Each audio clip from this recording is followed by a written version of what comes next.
So stvari, ki se spreminjajo. In so reči, ki ostajajo enake, iz svetopisemskih časov se zdi. Delavcev je malo, beremo. Danes jih je verjetno še manj. Kaj pa žetev? Je še vedno obilna? Nas sploh še skrbi za pridelek? Želimo slišati Gospodovo naročilo, delovne naloge, odgovornost, ki nam je zaupana. Ja, najlažje si je zatisniti ušesa in upati, da mu prisluhne nekdo drug. Najbolj je moj bližnji, ki bo v svoje delo molitev vključil tudi mene. Sicer pa, povejte, kako naj uresničujem Jezusovo navodilo? Bolnike ozdravljajte, mrtve obujajte. Kaj? Ja, kako?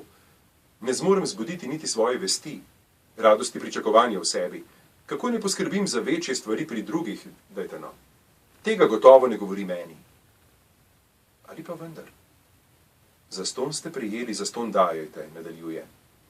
Tu se pač lahko prepoznam. To veselo spodbudo moram razumeti. Ko se bom trudil pomagati drugemu, bom nevede pomagal sebi.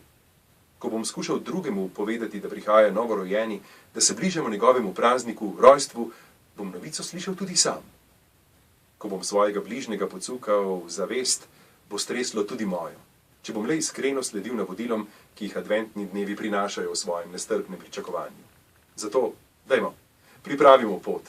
Odrinimo nesnago, ostrino, ki jaslicam v naših srcih brani, da bi predstavljale varno zavetje. Naj priprava ne bo le hladna navada, polna tradicije. Naj praznik ne bo brez vsebine, praznovanje pa brez slavljenca. Tako radi imamo Božič, najbolje brez Boga. Ne, naša naloga je, da kot njegovi učenci oznanjamo, nebeško kraljestvo se je približalo, odrešenik bo rojen. Od vsakega izmed nas je odvisno, kje, v kakšnih razmerah in kaj bo to rojstvo pomenilo. Za skupnost in vsakega posameznika, zate, zame, za Slovenijo in svet. Danes bo lažje, ker je tu dobrota na Miklavžev večer. In vsi razumemo, kaj Miklavž prinaša.